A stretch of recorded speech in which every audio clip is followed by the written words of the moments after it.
Hello everybody, welcome back for another video. Hope you're all doing well and that you're all having a great day.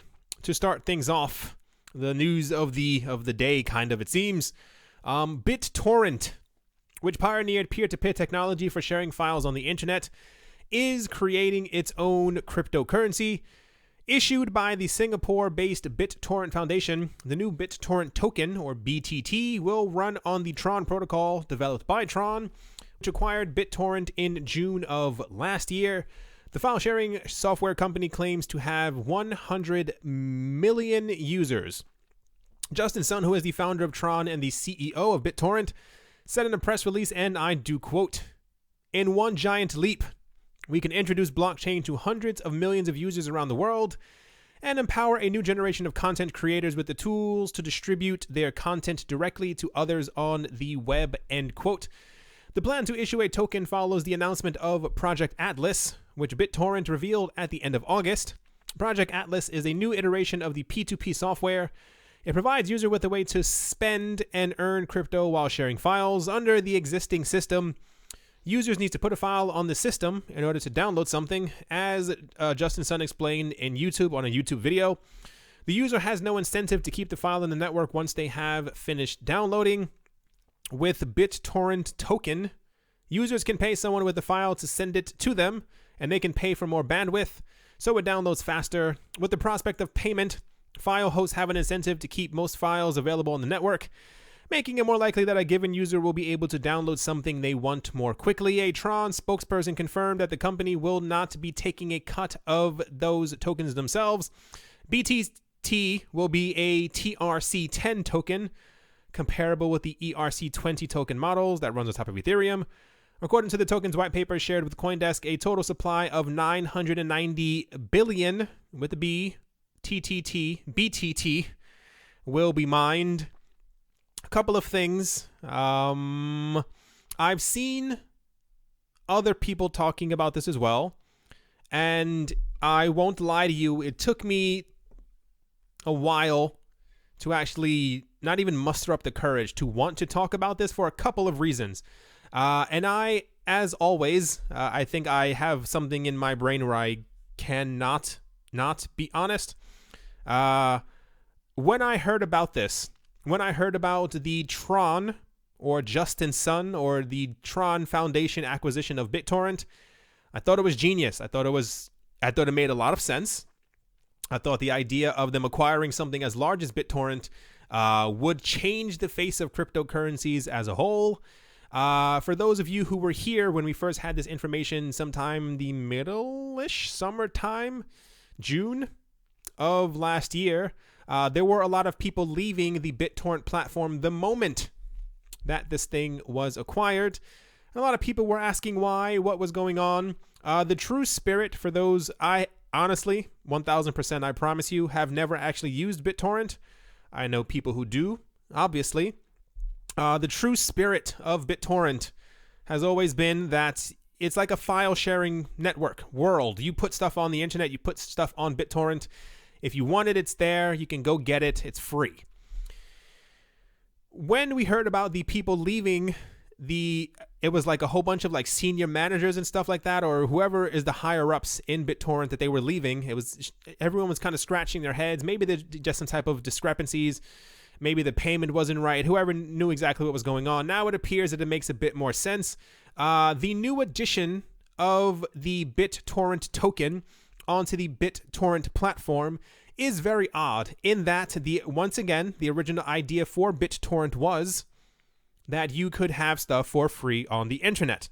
That anything that you wanted, or more or less any type of file, movie, TV show, video game, I assume music as well on the platform, it was there for you to get. I understand making a token for the incentive of keeping files on the internet. I got that part.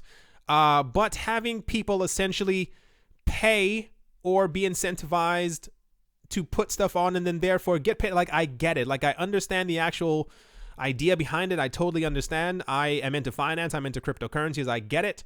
But the other thing that I really didn't get, and the thing that made me find it deep within myself to want to talk about this, if in fact BitTorrent does actually have 100 million users.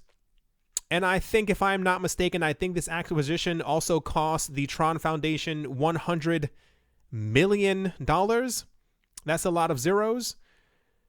Why then, in my opinion, create another new cryptocurrency as opposed to just using the Tron token? And I was listening to 2 podcasts, like 5 podcasts. 2 of them were cryptocurrency based, and I thought it was so funny because I heard about this, and then they said the exact same thing in their podcast, and I've seen at least 2 other crypto YouTubers say the exact same thing as well.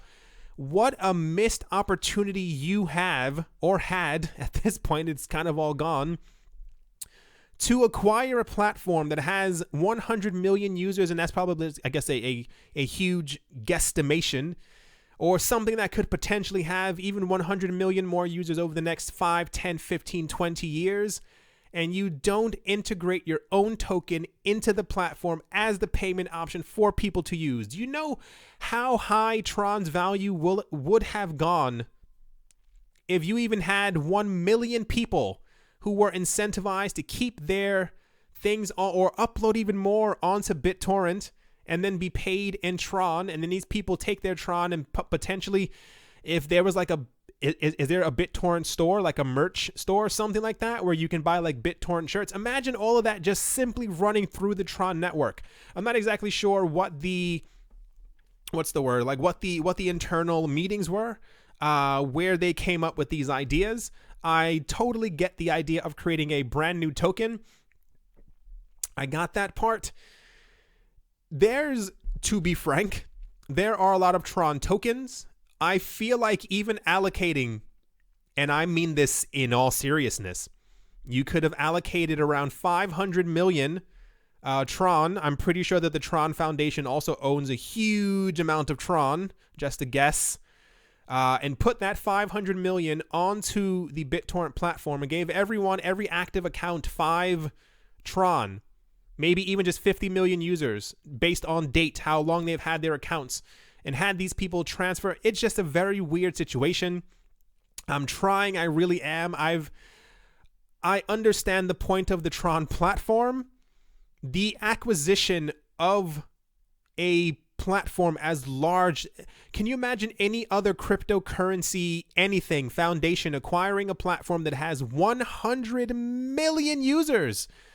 That's more than most countries. That's more than multiple countries smashed together, the amount of people that they have living there. And you don't find a way to integrate your own coin. This was even speculation last summer that them buying for 100 million US dollars, that everyone was like, okay, this is a moment to be bullish on Tron, to be bullish on the Tron token. This is a use case for the actual token, which is once again all gone to splat. I just felt like I had to say that. It's just so weird. Like, everything about the entire thing has been like one huge, like, hope bubble that keeps filling up with like words and hot air, but it never really does anything. Like, you know how much respect Justin Sun would have had in the entirety of the cryptocurrency space if he had spent $100 million to buy a platform and then had integrated his own token? You know how difficult it is to get people onto your platform, to get people to want to use your cryptocurrency in the first place. Like, that's already something completely different. When you create a crypto, you have to kind of, cross your T's and dot your I's and cross your fingers and do everything to hope that you can maybe have 10,000, 15,000, 20,000, 30,000 people who start to use your coin over the course of a year, and that the word kind of gets out there as you're doing promotion. It just feels like a completely wasted opportunity for me. I wish the Tron team the best of luck. I really don't get it. I'm pretty sure there's someone out there who has an explanation as to why they're doing this. I can already feel people typing. Please explain to me how this makes sense for the Tron cryptocurrency and the Tron platform. Like, I get that it's going to be built on top of Tron. That part I got. Wow, that's pretty cool. But this is another situation like Tron was an ERC20 token on top of Ethereum, and they've acquired a major platform where they've pretty much just built another coin on top of their platform that won't directly impact their cryptocurrency. Maybe they have other stuff in the wings. I'll try and end it on a nice note. Maybe they have other things that we just don't know about. Maybe they do eventually plan on adding the TRON token to their BitTorrent platform, which would still then be kind of weird. Why not just add it before? Why not add TRON for a year and then announce a BitTorrent token? No one knows in the end. It's all kind of weird. I still don't like the idea of a file sharing platform where things are typically free, where you are kind of paying other people to be able to get something that you would have otherwise gotten for free. It's all kind of weird to me. Maybe I'm too old school, and I'm not even that old. But yeah, that's, like I said, that's the TRON news. And on that note, we are most certainly going to move ahead. Yeah. Next up, my goodness, the over-the-counter trading desk at cryptocurrency finance firm known as Circle had a notional volume of $24 billion in 2018, according to an official Medium blog post on the 3rd of January. Per the statement, Circle executed 10,000 over-the-counter trades with 600 different counterparties. Pay attention to all these numbers. At $24 billion in volume. As such, the company claims to have become a core liquidity provider to the entire cryptocurrency system. According to Circle, the firm now partners with over 1,000 institutional clients such as exchanges, token projects, over-the-counter desks, asset managers, and other global endowments. Circle stated, and I do quote, "This year, we anticipate further incremental growth in institutional adoption catalyzed by stablecoin usage, advancements in institutional custody solutions, increasing regulatory clarity, particularly in the US, and improvements and innovation in core crypto infrastructure," end quote. Over-the-counter trading allows investors to carry out trades directly with one another without relying on the services of an intermediary such as a cryptocurrency exchange. Over-the-counter trading services in digital assets are a particular draw for institutional investors who are increasingly using the over-the-counter desks of firms like Circle and Coinbase. What's the most interesting about all of this, at least for me, is it's almost... I feel like we're talking about stuff and then a couple days later, someone else knows that we need this information. I was just talking about a couple days ago how I wished we had more numbers when it came to the over-the-counter market, simply because according to at least Coinbase, and now we know Circle as well, there are an enormous amount of people who are buying cryptocurrencies over the counter, or they're buying them directly from the company, and it does not actually touch the cryptocurrency exchange. Someone else was I think a couple of people were a bit confused when I said this one time before. It's not that the money isn't touching the blockchain, because it has to touch the blockchain. It's that the companies where they're buying it from, as opposed to sending it directly from their platform, they're simply just... think of it as them handing the money or the crypto over to someone personally. This is why it's called over the counter and not over the internet. Anyway, the point is, when you have a trading volume of around $24 billion in 2018 alone, as prices were going down, we get a better figure or better idea, especially when you have 10,000 trades, 600 different counterparties, 1,000 institutional clients, exchanges over the counter. These are people one can only presume who are, especially if they're announcing this and they talk about that they had a very high amount of volume, one can assume that they are not talking about people who were selling crypto back to them, and now Circle is operating at a loss. One can assume that everything here, they were simply buying at least a portion of this 24 billion, and they were keeping it in their collection or whatever they plan on doing, maybe hanging it up on the wall. The point is we're starting to slowly get these numbers, and I think it's very fascinating because 24 billion is not a small number. 24 billion is it like eclipses many of even the major cryptocurrencies that we have right now. So it just goes to show that there is a lot of buying that's happening behind the doors, especially when we see all those huge transactions happening like on the XRP ledger. Kind of makes you wonder, or rather it kind of makes some wonder. I'm fairly certain, in my opinion, that a large part of this is institutions who understand what's going on, who have information, and it's not really even insider trading at this point, that something is going to happen with the coin, or it's going to be integrated in some sort of way, because crypto doesn't even have... I was listening to a podcast, and what the craziest part of what the guy was saying was, he was his financial advisor. He says it's really weird because he got accused of something of like insider trading with cryptocurrencies. And he says, according to like current rules, because there's no like exact framework around cryptocurrencies, insider trading like actually isn't really a thing in the cryptocurrency space. This is why the governments have been going after people who have, they say like been manipulating exchanges or producing illegal ICOs. You realize the what's it called? The money laundering thing or the insider trading thing hasn't really been a major form of discussion because there's not really a thing about it right now. Anyway, I think it's fascinating. $24 billion just in over-the-counter trading volume is absolutely insane. Still wish we had more concrete numbers, but that would kind of defeat the purpose of crypto. I know. I'm just really very interested in figuring out exactly how much crypto these people have been buying in 2018. Let's move on.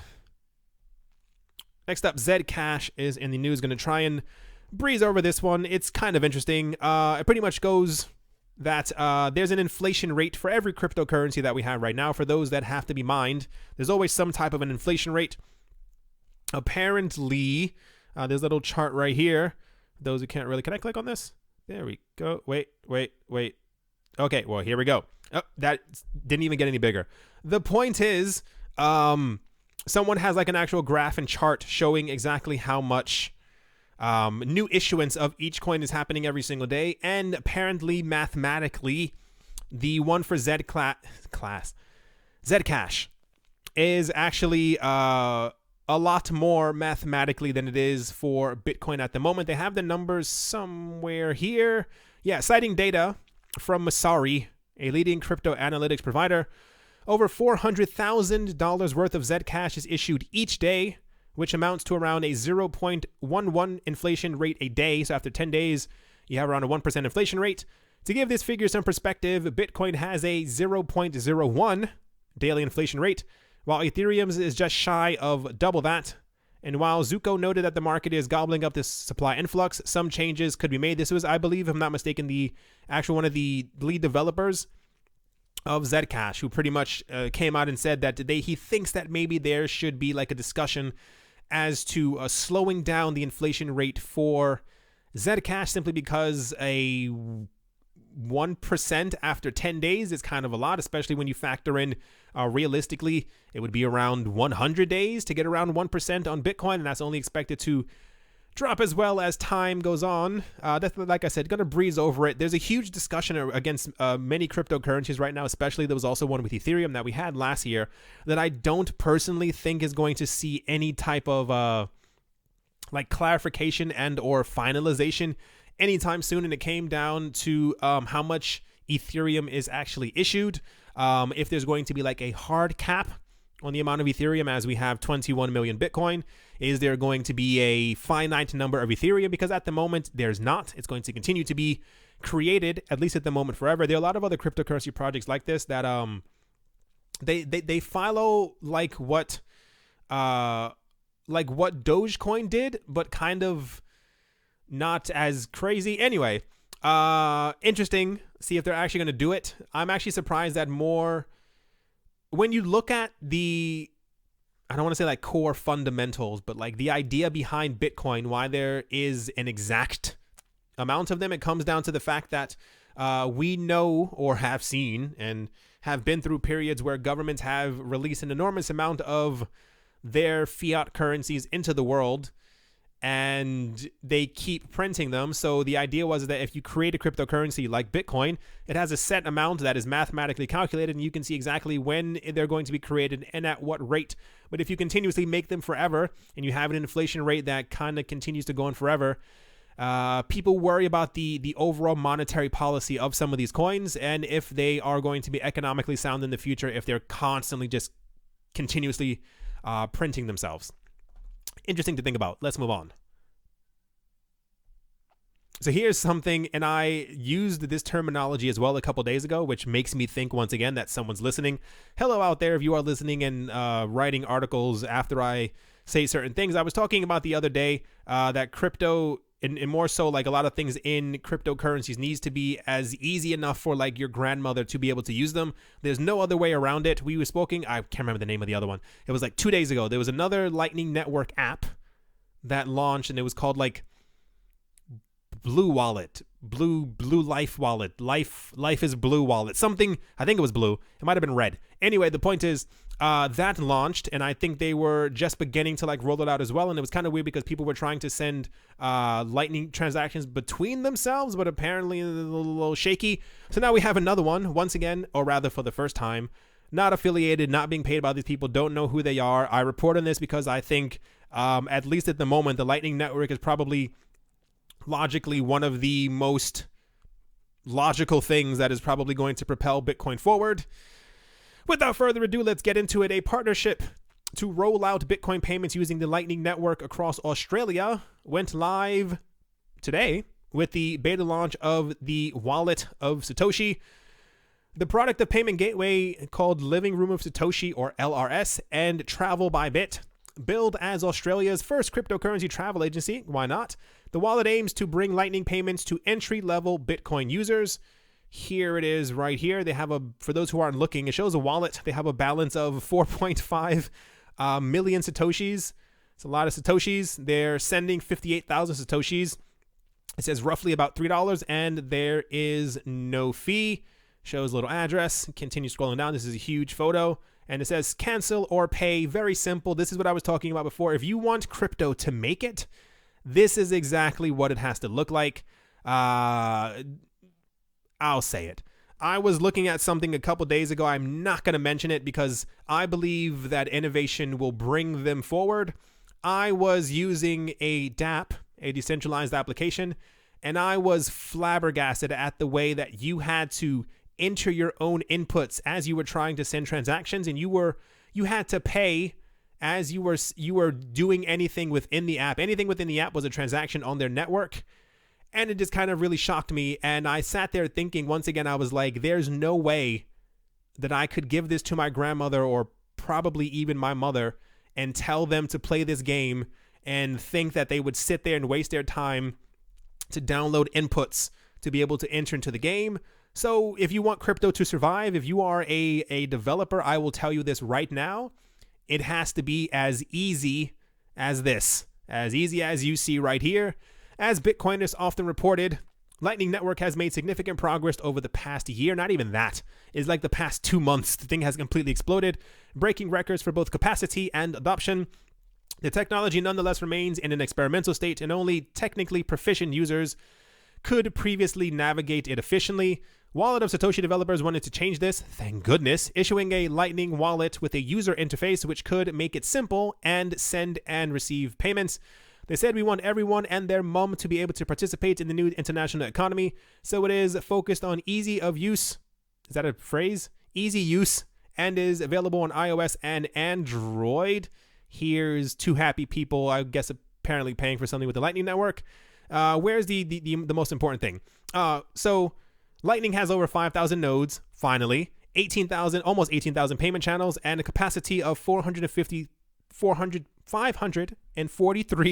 Bitcoin, according to the data from 1ML. What's interesting about this is the last time we spoke about Lightning Network, which was about 7, 8, 9 days ago, the capacity was at exactly 500 Bitcoin, so that's slowly moving on up. They said that their wallet, known as Wallet of Satoshi, is currently in beta testing with only 1,000 users testing it. And they said the full release should be coming in the coming weeks. When this is released, scapegoat isn't the word. I will be a tester of this, not with them, but I'm going to test it out myself. I'm very interested to see if we already have some type of a working platform for something like this. If this does work, I think these people will be geniuses, genii, whatever the plural of genius is. Anyway, I thought it was interesting. The Lightning Network continues to develop. But by the end of the year, I assume we should have something very mainstream for the Lightning Network, because I still believe that a lot of major institutions are trying to use the Lightning Network. But if this does end up working without a hitch, they will have a thumbs up for me. Alrighty, let's move on. going to breeze over this one as well. It's kind of interesting. The American Economic Association, or the AEA, will host 4 dedicated presentations of cryptocurrency and blockchain research on the 4th of January. That is today. As part of its ongoing annual meeting, the session, which is known as Blockchain and Tokenomics, will cover 4 academic papers from various sources. They have the actual names of the papers. The 4 papers are titled Decentralized Mining in Centralized Pools, Cryptocurrencies, Stylized Facts on a New Investable Instrument, A Theory of ICOs, Diversification, Agency, and Information Asymmetry, and Tokenomics, Dynamic Compensation for Decentralized Contribution. I assume at the end of today, maybe tomorrow, we should have a bit more information on exactly what these people were saying, because the American Economic Association, one would assume that they have something, they didn't write these papers overnight. They are probably, hopefully, well-versed in the cryptocurrency world, space, and it could be interesting to see exactly what they have to say, because we've had a lot of people who are like major economists and major analysts and stuff like that who've had very mixed reactions to cryptocurrencies. Typically, some of them hate us. A lot of them think that we are on the brink or the cusp of being something revolutionary. Either way, like I said, if it's something very interesting, there will definitely be an article about it, and I will definitely try to bring that to everyone out there. To kind of finish things off, Coinbase is in the news, and you'll get it. One of the most popular and well-known virtual currency platforms in the market, known as Coinbase, might be implementing a new subscription model for its business. According to a new user survey that has been circulating on the internet, it suggests that Coinbase could be exploring a new fee model. In general, cryptocurrency exchange platforms earn money through different fee schemes applied to users when they trade virtual currencies on their platform. Some of the exchanges include withdrawal fees for each of the assets. In general, companies tend to make surveys among their customers to understand what the most loyal individuals want and how to improve their platform. And this is what Coinbase apparently did for its users. Coinbase asked different questions regarding a new fee scheme that could include a new subscription model. With a subscription-based model and fee scheme, it might be easier for the exchange to lower the fees for maker and taker orders, and I'll get back to that in a second. The exchange and platform did not provide information about what would be the price of the subscription or how it would affect fees. Furthermore, there is no information regarding how long the subscription model would last for, if it would be for a month or if it would be for a year. Just a few things.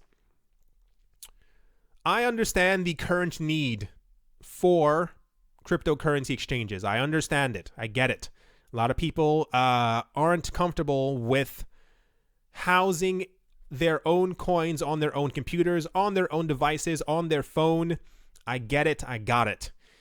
The overall point of cryptocurrencies is to not have a third-person intermediary, to be able to transact between me and you and I, whenever we want, however we want, with the only fees being network fees, as these are the fees on the network that stop spam attacks on the networks. This is why we have, for those who didn't know or were wondering why there are network fees, or even how other cryptocurrencies that don't have network fees, quote unquote, they still have another way that stops spam attacks on the network, because if there were no fees, you could simply spam a whole bunch of 1/10 of a cent transactions a million times and completely clog up any network, even if they can do 50,000 transactions per second. We have computers and they are capable of doing this. The point is, Coinbase already has extremely high fees, and I only recommended them before in the past to many people because they are one of the very few fiat on-ramps that we had, and that is kind of no longer the case. We have many other platforms where you can put your paper money on them and buy cryptocurrencies.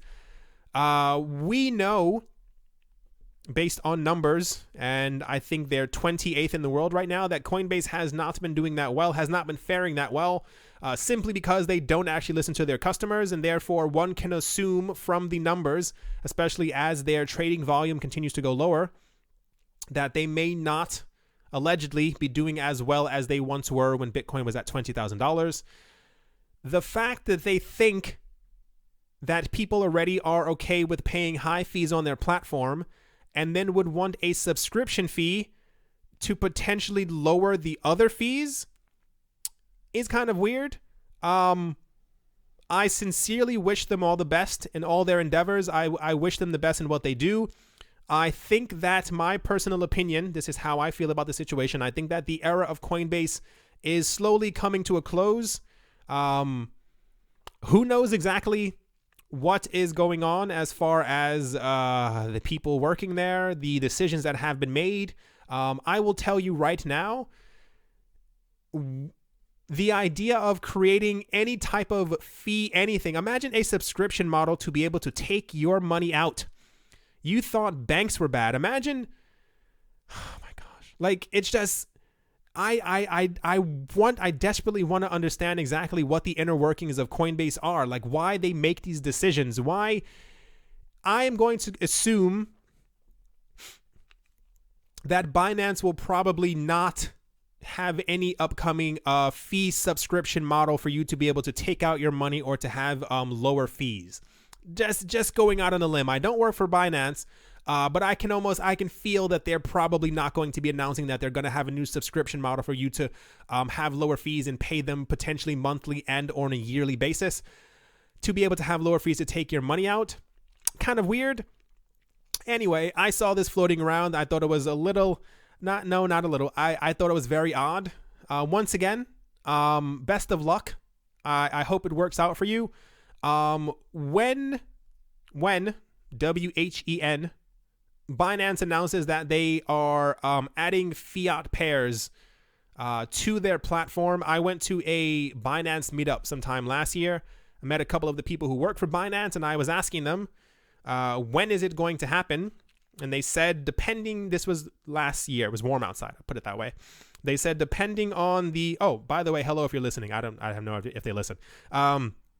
It kind of went with like, if the bear market would be over, then they would kind of add it. You know, everyone is waiting for a certain time period to be able to add things. But it's on the cards. Binance definitely plans on adding fiat on-ramps, which means that the largest cryptocurrency exchange in the world would then probably have no other competition. Yeah, I mean, I could say a little bit more, but I think at this point it's kind of pointless.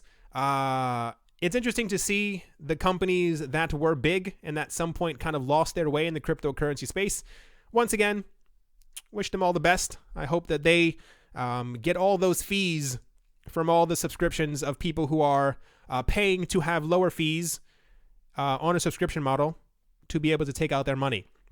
I think that's definitely going to do it for this video. I hope you all enjoyed. Hope you all are having a great day. I hope you all are having a great morning, a great afternoon, a great evening. I hope it's absolutely fantastic. I'm actually kind of excited for this wallet to actually be live, because I just want like a working Lightning Network thing. And I mean, I've said this before. I want my own Lightning Network node. I think it would be kind of cool. Hope you all enjoyed. Thank you all once again for all your support. I do appreciate it more than you could possibly begin to imagine. Thank you all once again. I'm absolutely horrible at ending videos, and I will talk to you all soon. See you.